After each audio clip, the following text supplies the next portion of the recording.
আল্লাহ পাক মহান রব্বুল আলামিন কোরআনুল কারীমের মধ্যে বলেন, কুল হাবিব আপনি বলে দিন, লা আসআলুকুম আলাইহি আজরা। আল্লাহ বলছেন হাবিব আপনি বলে দিন আপনার উম্মতগণকে, আজরা মানে প্রতিদান। আল্লাহ পাক বলেন হাবিব আপনি বলে দেন, নবীজি বলেন উম্মতগণ শুনো, আমি রাসূল তোমাদের কাছে ইসলামিক বিধিবিধান, ইসলাম যত ফরিকাগুলো আছে, নিয়ম কানুন, কোরআন, নামাজ, রোজা, হজ, যাকাত, এক কথায় পরিপূর্ণ ইসলামের খেদমত সার্ভিস আমি রাসূল তোমাদের মাঝে দিয়েছি। এটা দিতে গিয়ে আমি রাসূলের কত কষ্ট হয়েছে, মাঝে মধ্যে পেটের মধ্যে পাথর বেঁধেছি, তায়েফে গিয়েছিলাম দ্বীনের প্রচারের কাজে, পাথরের আঘাতে রক্তাক্ত হয়েছি, উহুদের যুদ্ধের ময়দানে দন্দান মোবারক শহীদ করে দিয়েছি। আমি রাসূল তোমাদেরকে নামাজ শিক্ষা দিতে গিয়ে যখন আমি সিজদার মধ্যে পতিত হইতাম, তখন আবু জাহেল আমার দান মোবারকে পর্চা উটের নারী ভুঁড়িগুলো চাপায় দিত।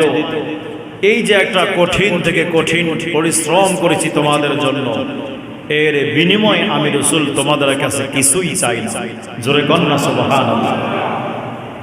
দ্বীনের খেদমত করেছি তোমাদের কাছে, এর জন্য আমি রাসূল কিছু চাই না, ইল্লাল মাওয়াদ্দাতা ফিল কুরবা। তবে একটা জিনিস তোমাদের কাছে চাই, আমার কুরবাত যারা, আমার নিকটতম যারা, আমার আহলে বায়ত যারা, শুধু তাদের জন্য তোমাদের কাছে আমি রাসূল ভালোবাসা চাই। জোরে কন্যা সুবহানাল্লাহ। নবী বলেন আমি তোমাদের কাছে শুধু আমার আহলে বায়তের ভালোবাসা চাই। সম্মানিত পেয়ারে হাজরিন, কোরআনুল কারীমের মধ্যে আল্লাহ পাক এই আয়াতে কারিমা নাজিল করেছে, আমার রাসূল পাকের কুরবাতকে ভালোবাসতে হবে, নবীর পরিবার বর্গকে ভালোবাসতে হবে, নবীর আহলে বায়তকে ভালোবাসতে হবে। এটা কোরআনে পাকের বিধান, আল্লাহ পাকের হুকুম, রাসূল পাকের চাওয়া। নবীজি কিছুই চান না, শুধু আমাদের কাছে তার আহলে বায়তের ভালোবাসা চান, আহলে বায়তের মুহাব্বত আমাদের কাছে চাচ্ছেন। তাহলে চিন্তা করে দেখেন আহলে বায়তের ভালোবাসার গুরুত্ব কতটুকু। জোরে কন্যা সুবহানাল্লাহ। আহলে বায়তকে মুহাব্বত করতে হবে, আহলে বায়তকে ভালোবাসতে হবে। আহলে বায়তকে ভালোবাসা ওয়াজিব আমাদের উপরে, কারণ আহলে বায়ত এমন পরিবার, আহলে বায়ত এমন আহাল যাদের ব্যাপারে আমার রাসূল বলেছেন, আসমানের হাদিসের মধ্যে আছে, আসমানের মধ্যে যত তারকা রাজি, ওই তারকা দ্বারা আসমানের অধিবাসীগুলো যেমন ওই তারকার মাধ্যমে নিরাপদে থাকে, ঠিক আমার উম্মত নিরাপদে থাকবে আমার আহলে বায়তের মাধ্যমে। উম্মত নিরাপদ থাকবে আহলে বায়তের মাধ্যমে, তারকারাজির মাধ্যমে আসমানের অধিবাসী নিরাপদে থাকে। হাদিসের মধ্যে আছে অসংখ্য হাদিস আহলে বায়তের উপলক্ষে। চলুন যুবক ভাইরা আমার, আহলে বায়ত কারা? সূরাতুল আহজাব 32 নম্বর আয়াতে কারিমার মধ্যে আল্লাহ পাক আমার রাসূল পাকের আহলিয়া গণের কথা তুলে ধরেছেন।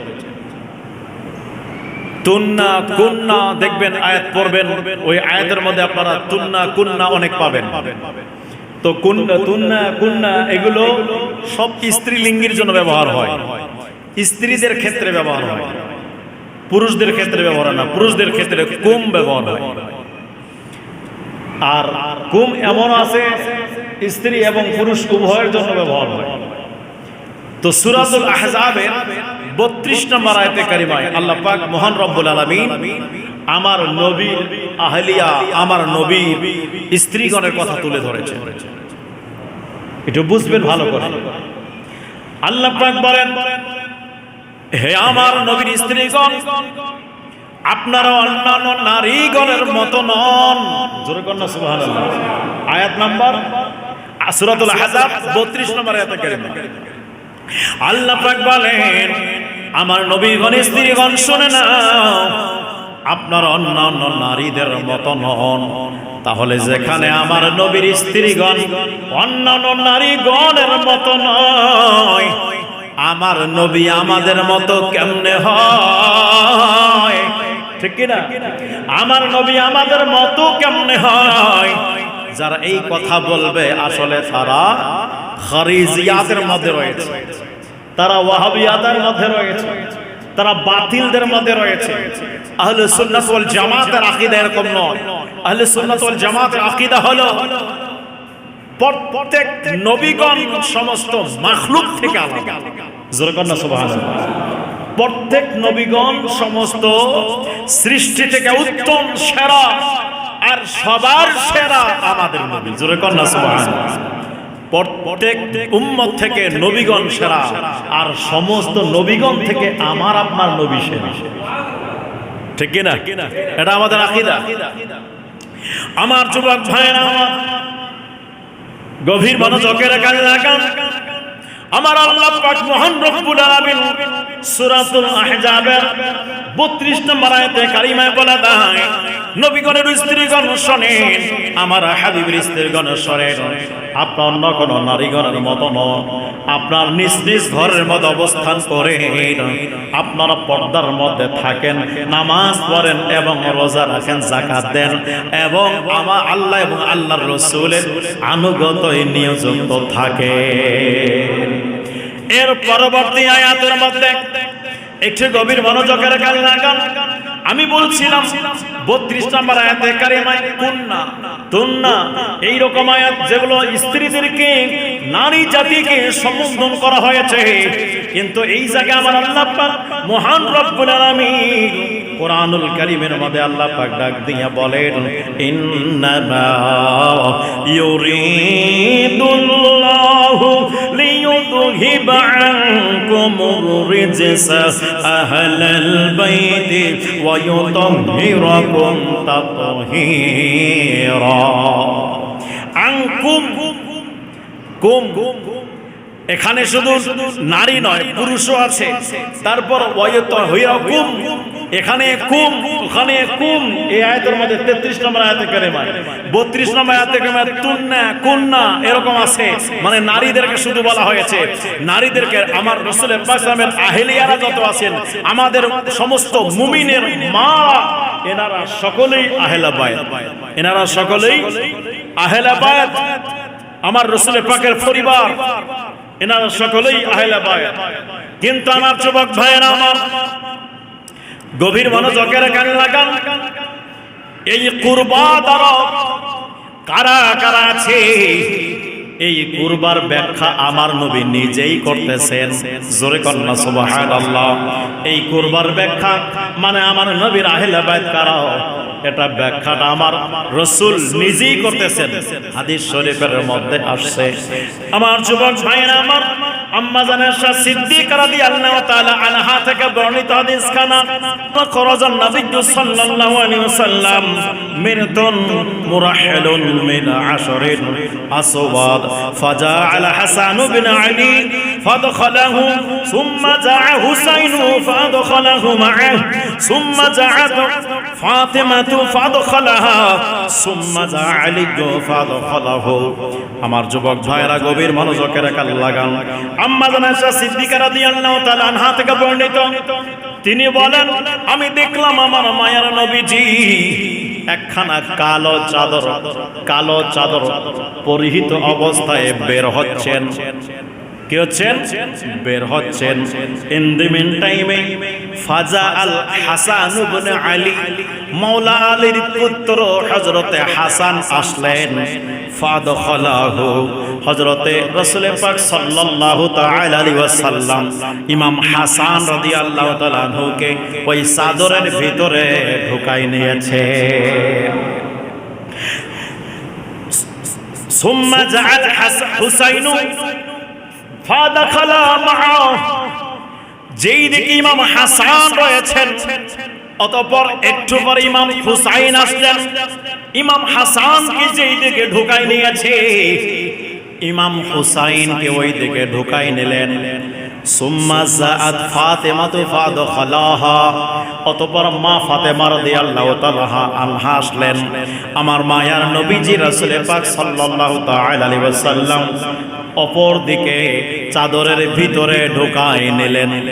নেওয়ার পরে তারপর সুম্মা জাআ আলী ফাদখালাহু, অতঃপর মাওলা আলী আসলেন। মাওলা আলীকে সাইয়্যিদা খাতুনে জান্নাত যেদিকে আছে ওই দিকে সাইয়্যিদা খাতুনে জান্নাতের দিকে মাওলা আলী রাদিয়াল্লাহু তাআলা আনহুকে চাদরের ভিতরে আমার দয়াল নবী ঢোকাইলেন। ঢোকানোর পরে চাদরখানা মোড়াই দিয়ে আমার নবী বললেন সুম্মা ক্বাল, আমার নবী তারপর বললেন ইন্নামা উরিদুল্লাহু লিইয়ুযহিবা আনকুম রিজসা আহলাল বাইতি ওয়া ইউতাহহিরাকুম তাতহীরা। আমার নবী বললেন ওরে আমার আহলে বাইতরা, আমার আল্লাহ তো এটাই চান তোমাদের থেকে সমস্ত অপবিত্র থেকে দূর করে দিবেন। তোমাদের থেকে এটাই আল্লাহ চান, তোমাদের থেকে সমস্ত অপবিত্রতা দূর করে দিবেন, পবিত্র দান করবেন, পরিচ্ছন্নতা দান করবে। রে আমার যুবক ভাইয়েরা, আমার মায়ার নবী এই যেই চারজনকে চাদরের ভিতরে ঢোকাইলেন, ঢোকানোর পরে বলে আল্লাহ ও রব্বুল আলামিন, তুমি আমার আহলে বাইত থেকে অপবিত্রতা দূর করে দিতে চেয়েছো। রব্বুল আলামিন, আমার আহলে বাইত যারা আমার চাদরের ভিতরে রয়েছে এরাই হলো আমার আহলে বাইত, এরাই হলো আমার আহলে বাইত। আহলে বাইতের মধ্যে কারা কারা? মাওলা আলী, ইমামে হাসান এবং হুসাইন, তিনজন। পুরুষের মধ্যে কয়জন? কথা কয় না, পুরুষের মধ্যে তিনজন, নারীদের মধ্যে একজন, সাইয়্যিদা খাতুনে জান্নাত রাদিয়াল্লাহু তাআলা আনহা। এই সময় এই জায়গা আল্লাহ পাক কুম বলেছেন, তুন্না কুন্না বলেন না। 32 নম্বর আয়াতে কারিমায় আমার আল্লাহ পাক মহান রব্বুল আলামিন আমার নবীর স্ত্রীগণের সম্মান বয়ান করেছেন। নবীগণের স্ত্রীরা অন্যান্য নারীগণের মতো নয়, আপনার আমার মায়ের মতো নয়, পৃথিবীর কোন নারীর মতো নয়। এটাই হলো ইমানদার আকীদা। কোন নবী আমার রাসূল পাকের কোন স্ত্রী কোন পৃথিবীর কোন নারীর মতো না, পৃথিবীর কোন মহিলার মতো না, পৃথিবীর কোন আপনার মেয়ের মতো না। তাহলে এই জায়গা থেকে প্রমাণ পাওয়া গেল সেই ব্যক্তিগুলো কোরআনুল কারীমের এই আয়াতটাকে মানবে না যারা আমার নবীর আহলিয়াগণকে, নবীর স্ত্রীগণকে আমাদের কোন মহিলাদের সাথে, আমাদের কোন মায়ের সাথে তুলনা করবে, ঈমান থাকবে না। কারণ আল্লাহ বলেছেন অন্যান্য নারীদের মতো আপনারা না। কি কারণে না, কেন না, এই জন্য না, এনারা এই জন্য না। এতদিন হযরতে আম্মা জান আয়েশা সিদ্দিকা রাদিয়াল্লাহু তাআলা আনহা অন্যদের মতো ছিল, কিন্তু আমার রাসূলের পায়ের সঙ্গে নেকাহ যখন হয়ে গেল উম্মতে মুহাম্মাদের মা হয়ে গিয়েছে, আর কোন নারীদের মতো আর না। আম্মা জান খাদিজাতুল কুবরা রাদিয়াল্লাহু তাআলা আনহা অন্য জায়গায় বিবাহ হয়েছিল। ওই সময় তিনি অন্যান্য নারীগণের মতো, অন্যান্য মহিলাদের মতো, কিন্তু আমার নবীর সঙ্গে যখন নেকাহ হয়ে গেছে তার শান বেড়ে গিয়েছে, তার আজমত বেড়ে গিয়েছে, তার মর্যাদা বেড়ে গিয়েছে, অন্যান্য নারী থেকে আলাদা হয়ে গেছে। তাহলে বোঝা যায় নবীর সঙ্গে সম্পর্ক স্থাপন হওয়া মাত্রই দাম বেড়ে গেল, সম্মান বেড়ে গেল, মর্যাদা বেড়ে গেল। কোন নারীর সাথে তুলনা করা যাবে না। যদি কেউ তুলনা করে এটা হারাম, হারাম। তাহলে যেখানে নারী আমার মায়ের মতো না, আমার নবীর স্ত্রী আমাদের মায়ের মতো না, তাহলে সেই জায়গায় যারা আমার রাসূল পাকের সঙ্গে দুনিয়ার কোন মানুষের তুলনা করবে, এটা ওই যেই ব্যক্তি এটা করবে, এই তুলনাটা দেবে, তার ঈমান চলে যাবে। কথা বলেন ঠিক কি ঠিক না? তার ঈমান চলে যাবে। তো যেখানে নারী, যেখানে আমার নবীর স্ত্রীগণ কোন মহিলাদের মতো না, আমার যুবক ভাইরা, আমার নবীর স্ত্রীগণের সম্পর্ক আমার নবীর সঙ্গে পৃথিবী থেকে একবার সবার থেকে আলাদা হয়ে গেল। কোরআনুল কারীমের মধ্যে আমার নবী, আমার আল্লাহ কোরআনুল কারীমের মধ্যে বলে, নবী গো, আমি আপনার পরিবার বর্গের অপবিত্রতাকে দূর করতে চাই, তাহলে প্রমাণ হয়ে গেল আল্লাহ পাক মহান রব্বুল আলামিন আমার নবীর পরিবার যারা রয়েছে এই পরিবারের মর্যাদা অনেক করে দিয়েছে, এই পরিবারের দাম অনেক করে দিয়েছেন। রাসূল পাক সাল্লাল্লাহু তাআলা আলাইহি ওয়াসাল্লাম বলেন, ওরে আমার উম্মতগণ শুনো, আমার উম্মতগণ শুনো, আমার উম্মতের মধ্যে দুটো জিনিস আমি ছেড়ে যাচ্ছি। আরাফাতের ময়দানে কাসওয়া নামক উটের উপরে পিঠের মধ্যে আমার নবী আরোহণ করে বিদায় হজের ভাষণের মধ্যে বক্তব্য দিচ্ছিলেন, ভাষণ প্রদান করতেছিলেন। ইন দি মিন টাইমে আমার মায়ার নবী রাসূল পাক সাল্লাল্লাহু তাআলা আলাইহি ওয়াসাল্লাম ওই আরাফাতের ময়দানে কাসওয়া নামক উটের পিঠের মধ্যে উঠে আমার মায়ার নবীজি সাল্লাল্লাহু তাআলা আলাইহি ওয়াসাল্লাম তিনি ঘোষণা দিচ্ছেন, ওরে আমার সাহাবাগণ শোনো শোনো, উম্মতগণ শুনে নাও, ইয়া আইয়ুহান নাস, হে মানবগণ শুনে নাও, ইন্নী ক্বাদ তারাকতু ফীকুম মা ইন আখাযতুম বিহি লা তাযীরু কিতাবাল্লাহ। আমার উম্মতগণ শোনো, আমি তোমাদের কাছে দুটি জিনিস রেখে যাচ্ছি, দুটি জিনিস রেখে যাচ্ছি। একটা হলো কিতাবাল্লাহ, আল্লাহর কোরআন রেখে যাচ্ছি, ওয়া ইতরাতি আহলা বাইতি, এই আমার উম্মতগণ দুই নাম্বার হলো আমার আহলে বাইতকে তোমাদের মধ্যে রেখে যাচ্ছি। আমি রাসূল তোমাদের কাছে দুটি জিনিস ছেড়ে গেলাম, একটা হলো আল্লাহর কোরআন আর একটা হলো আমি রাসূলের পাকের আহলে বাইত। এই দুইটাকে তোমরা আঁকড়িয়ে ধরবা, মজবুত করে ধরবা, তাহলে কোনোদিন পথভ্রষ্ট হবা না, কোনদিন বিপদগামী হবে না, কোনদিন পথভ্রষ্ট হবে না। রে আমার জুমার মুসল্লি ভাইরা, ওরে আমার বাবাজিরা, একটু গভীর মনোযোগের কান লাগান, তাহলে বোঝা যাচ্ছে কি? বোঝা যাচ্ছে এই জায়গায় শুধু কোরআন মানলে, কোরআন মানলাম আহলে বাইত মানলাম না, ওই ব্যক্তি সঠিক নয়।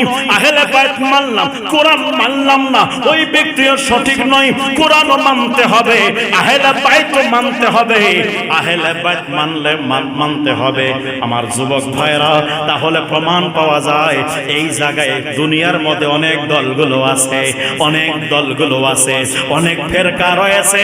আমার নবী বলে দেন, যেই দলের মধ্যে, যেই ফেরকার মধ্যে আমার আল্লাহ পাকের কোরআন থাকবে, আমার আহলে বাইতের ভালোবাসা থাকবে, ওটাই হবে হক দল, ওটাই হবে হক দল।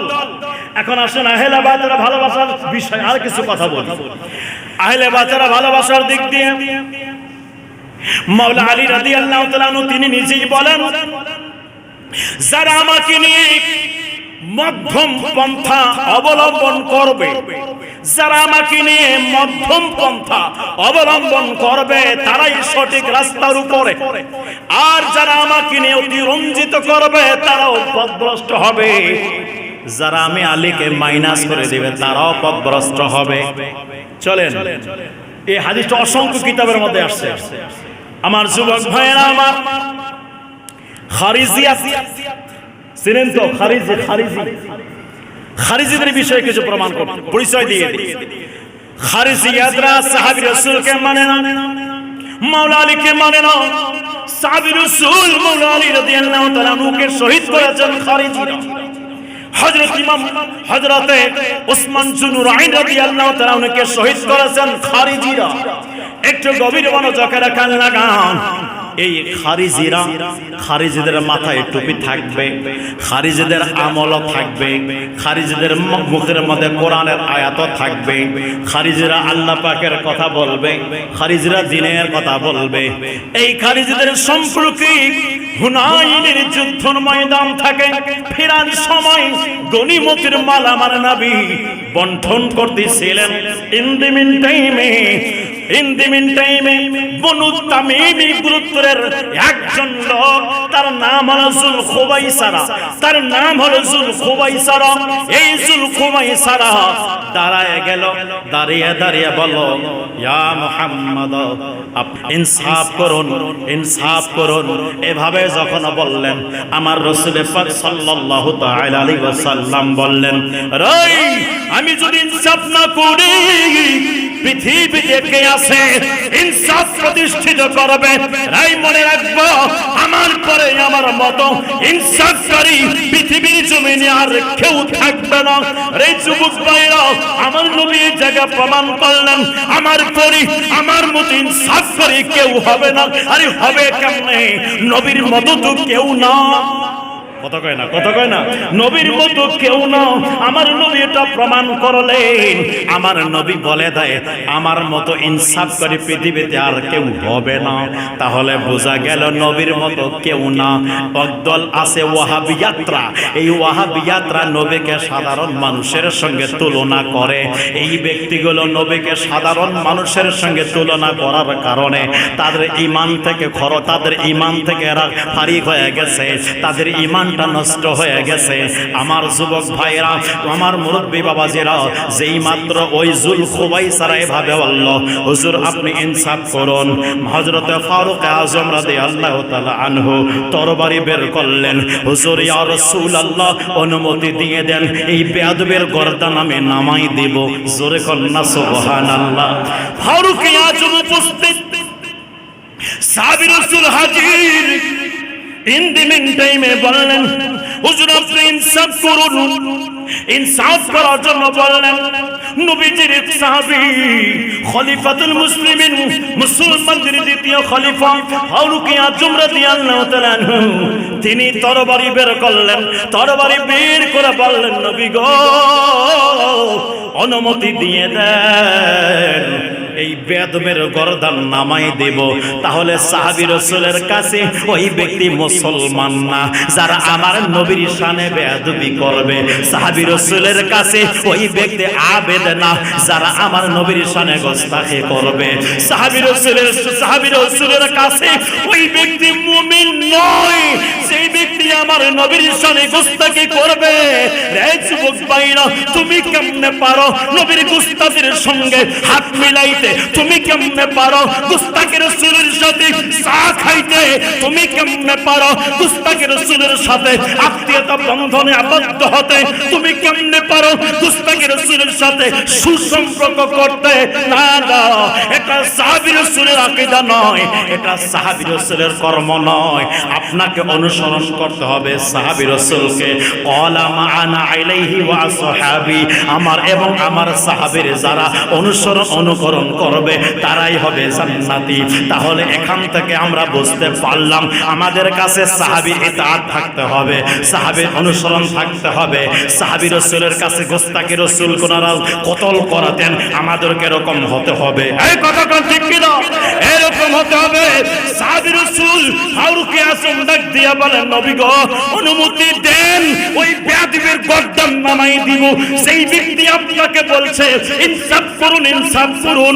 ওই বেয়াদবের আকীদা হলো আপনি ইনসাফ করতে পারেন না। ওই ব্যক্তি, যে ব্যক্তির আকীদা এরকম হবে, আপনাকে নিয়ে আমি ফারুক আযমের কাছে বেঁচে থাকার হকদার নয়। আমার নবী বললেন, ওরে আমার পাগল, ওরে আমার দিওয়ানা, একটু দাঁড়াও দাঁড়াও, এখন না না, এর পরিচয়টা আগে শুনে নাও, এর পরিচয়টা আগে শুনে নাও। এর বংশধর কিয়ামত পর্যন্ত থাকবে, এর মান্যওয়ালারা থাকবে, এর বংশধর বিস্তার লাভ করবে। এদের নামাজ তোমাদের নামাজ থেকে বেশি মনে হবে, এদের রোজা তোমাদের রোজা থেকে বেশি মনে হবে, এদের তেলাওয়াত তোমাদের তেলাওয়াত থেকে ভালো মনে হবে। এদের দেখলে এত সুফি তোমাদের সুফিগিরি এদের কাছে দাম থাকবে না। এদেরকে দেখলে মনে হয় আল্লাহর ওলি হবে, কিন্তু শুনে নাও, এদের ইসলাম কণ্ঠনালীর নিচে প্রবেশ করবে না।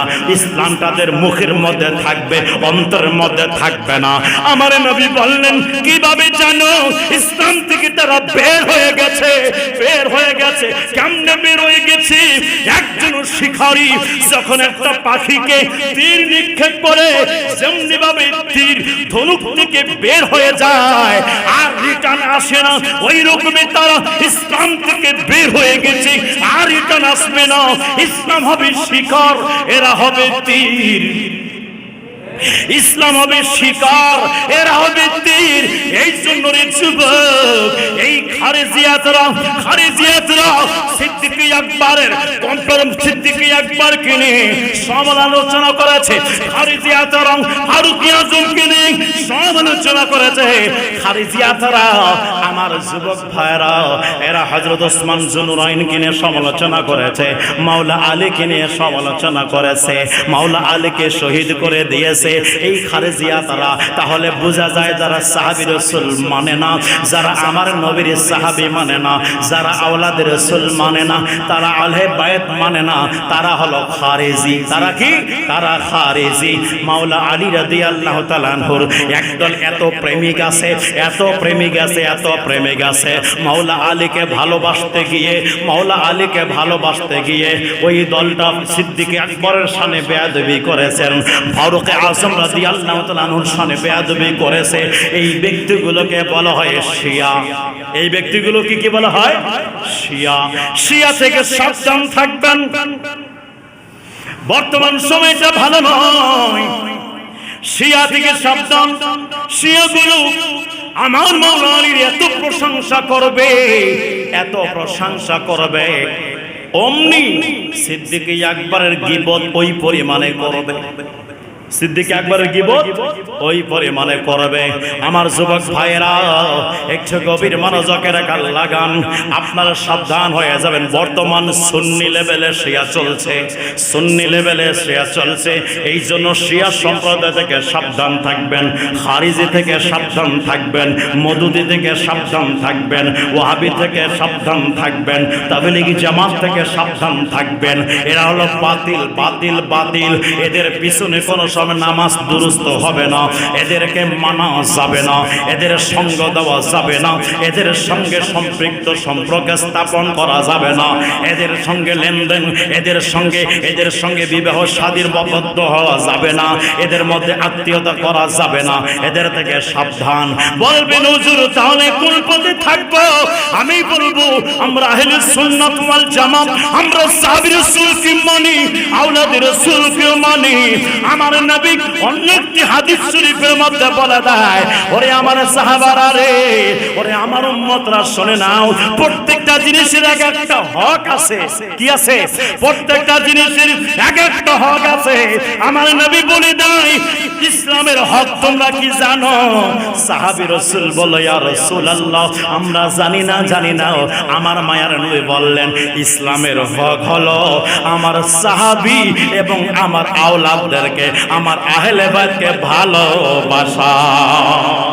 ইসলামের হক হলো এটা, সাহাবী রাসূলকে ভালোবাসা, আহলে বাইতকে ভালোবাসা।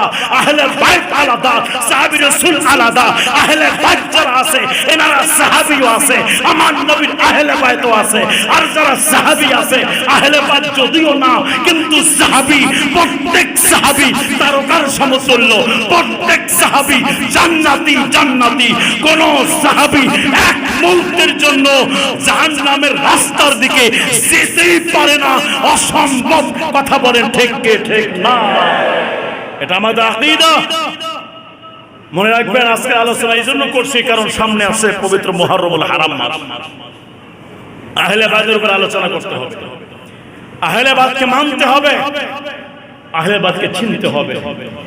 শুধু তাই নয়, তাই নয়, আমার নবী আরেকটি হাদিস শরীফের মধ্যে বলেন, আন আবি যাররিন আন্নাহু ক্বাল ওয়া হুয়া আখিযু বিবাবিল কাবা। হযরতে আবু যার রাদিয়াল্লাহু তাআলা আনহু থেকে বর্ণিত, সামিতুন নবী সাল্লাল্লাহু তাআলা আলাইহি ওয়াসাল্লাম তিনি বলেন, আমি শুনেছি। কিভাবে কিভাবে শুনেছেন? ওই কথাটা বর্ণনা করছেন উনি কিভাবে করছেন। কাবা ঘরের দরওয়াজা ছিল, কাবা ঘরের দরওয়াজার মধ্যে হযরতে আবু যার রাদিয়াল্লাহু তাআলার হাত আছে। হাত থাকা অবস্থায় তিনি বলছে, এই আমার নবীর সাহাবা শুনে নাও, শুনে নাও। সামিতু আমি শুনেছি, নবী নবী যাও আমার নবীর কাছ থেকে শুনেছি আমার রাসূল পাক সাল্লাল্লাহু তাআলা আলাইহি ওয়াসাল্লাম বলেন ফায়াকুলু আলা ইন্না মাসালা আহলি বাইতি ফিকুম মাসালা সাফিনাতিন নূহ আমার রাসূল পাক সাল্লাল্লাহু তাআলা আলাইহি ওয়াসাল্লাম বলেছেন আমার উম্মতরা শুনে নাও আমার আহলে বাইত কেমন তোমরা জানতে চাও আহলে বাইত তেমন হযরত নূহ আলাইহিস সালাতু ওয়াস সালামের সময় প্রলয় হয়েছিল বন্যা হয়েছিল ওই বন্যার কবলে পড়ে সবকিছু ধ্বংস হয়ে গেছিল কিন্তু ওই সময় নিরাপদে তারাই ছিল যারা হযরত নূহ আলাইহিস সালামের কিস্তির উপরে ছিল নৌকার উপরে ছিল ঠিক ওই নূহ আলাইহিস সালামের কিস্তির সমতুল্য আমি রাসূলের আহলে বাইত আমার উম্মতের জন্য এই যুবক ভাইরা তারপর আমার নবী বলেন মাররা কিবাহা নাজা ওয়া মান তাখাল্লাফা আনহা হালাক যারা আমার আহলে বাইতকে মানবে তারা ঠিক নূহ আলাইহিস সালামের কিস্তির উপরে যারা আরোহণ করেছে যেমনে বেঁচে গেছে আমার আহলে বাইতকে যারা যেই উম্মতরা আমার মানবে ঠিক তারা এই রকম করে বেঁচে যাবে আর যারা আহলে বাইতকে মানবে না আর যারা আহলে বাইতের সঙ্গে ধোঁকাবাজি করবে আহলে বাইতের গাদ্দার হবে আহলে বাইতকে দেখতে পারবে না আহলে বাইত থেকে মুখটাকে ফিরায় নিয়ে নেবে আমার রাসূল বলেন হালাক ওই ব্যক্তি ধ্বংস হয়ে যাবে ইহকালে ধ্বংস পরকালে ধ্বংস এই জন্যরে যুবক রে আমার মুরব্বি বাবারা আমরা ঈমান আনলাম শুধু কামানোর নাম মুসলমান নয় শুধু খাওয়ার নাম মুসলমান নয় কামানোর নাম মুসলমানিয়াত নয় ঘুমানোর নাম মুসলমানিয়াত নয় আমরা মুসলমান আছি কাকে ভালোবাসতে হবে এটা আমাদেরকে জানতে হবে কাকে মোহাব্বত করতে হবে এটা আমাদেরকে জানতে হবে কার সঙ্গে দুশমনি রাখতে হবে এটা আপনাকে আমাকে জানতে হবে আহলে বাইতকে ভালোবাসতে হবে যদি ভালোবাসো তাহলে তুমি বেঁচে যাবা আর যদি ভালো না বাসো ধ্বংস হয়ে যাবা আমার নবী বলে তুমি ধ্বংস হবা তাহলে কিয়ামতের ময়দানে যিনি বাঁচাবেন উনি যদি বলে দেয় তুমি ধ্বংস কে আছে তোমাকে তরাবেন কথা কয় না বুঝেন নাই যিনি বাঁচাবেন উনি বলতেছে তুমি ধ্বংস কিয়ামতের ময়দানে প্রত্যেক ব্যক্তি আমার নবীর সাহারা লাগবে আমার নবীর কাছে যাবে আমার নবীর কাছে গিয়ে বলবে ইয়া রাসূলুল্লাহ আমাদেরকে বাঁচান তাহলে ওই ব্যক্তিগুলো যাকে আমার নবী শাফাত করবে যার সাহারা আমার নবী হবে তারাই বাঁচবে তারাই জান্নাতে যাবে তো এই জায়গায় আমার নবী এখানে বলছে যারা আহলে বাইত মানবে না তারা ধ্বংস হয়ে যাবে তাহলে বুঝা গেল সেই দলগুলো আল্লাহ আল্লাহ করে নবী নবী করে না আল্লাহ আল্লাহ করে সাহাবী লাগবে না আল্লাহ আল্লাহ করে আহলে বাইত লাগবে না এই রকম দল যদি আজ বাংলার জমিনে থাকে আপনি যদি সেই দলের ভক্ত হয়ে যান খোদার কসম করে বলতেছি ওই দল যাবে জাহান্নামে আপনিও যাবেন জাহান্নামে যদি জান্নাতে যেতে চান আহলে বাইতের প্রেম নিয়ে আহলে সুন্নাত ওয়াল জামাতের দামানের ভিতরে আসতে হবে মাসলাকে আলা হযরত আহলে সুন্নাত ওয়াল জামাতের মতাদর্শিক যতক্ষণ পর্যন্ত আপনি হবেন না ততক্ষণ পর্যন্ত আপনি একদম পরিপূর্ণ মুসলমান হতে পারেন না কথা বলেন ঠিক না লাগবে কি লাগবে না লাগবে কি লাগবে না আহলে বাইত লাগবে কতক্ষণ লাগবে আমরা কি শিয়ার মতো আহলে বাইতকে ভালোবাসবো আমরা কি খারিজিদের মতো আহলে বাইত থেকে মুখ ফিরাই নেব না আমরা না খারিজি আমরা না শিয়া আমরা না সাহাবী রাসূল থেকে আওলাদে রাসূল থেকে আমরা দূরে যেতে পারি না এনাদেরকে ভালোবেসে অন্য সাহাবীকে গালমন্দ করতে পারি নই এটা আমরা করতে পারবো না না আমরা এটা না আমরা ওটা আমরা মাঝখানে সেই মাওলা আলী বলেছে যারা আমাকে নিয়ে মধ্যম পন্থা অবলম্বন করবে তারাই হবে জান্নাতি তারাই সঠিক তো আহলে সুন্নাত ওয়াল জামাত আপনার বাড়াবাড়ি করে না আহলে সুন্নাত ওয়াল জামাত সারাসারিও করে না কথা বলেন ঠিক না আহলে সুন্নাত ওয়াল জামাত না বাড়াবাড়ি করে আহলে সুন্নাত ওয়াল জামাত না সারাসারি করে আহলে সুন্নাত ওয়াল জামাত সাহাবী রাসূল আওলাদ রাসূলকে নিয়ে চলাচলি করে কথা কোন ঠিক না মনে থাকবে তো এগুলো আকীদামূলক আলোচনা, এগুলো মনোট করবেন। শিয়া থেকে সাবধান, খারিজিয়া থেকে সাবধান, ওয়াহাবি থেকে সাবধান, নজদি থেকে সাবধান। বাস আলোচনা শুরু করেছি, এর বাকি আলোচনা আগামী জুমার দিনে। আল্লাহ পাক আমাদের সকলকে কবুল করুক, সকলে বলে আমিন।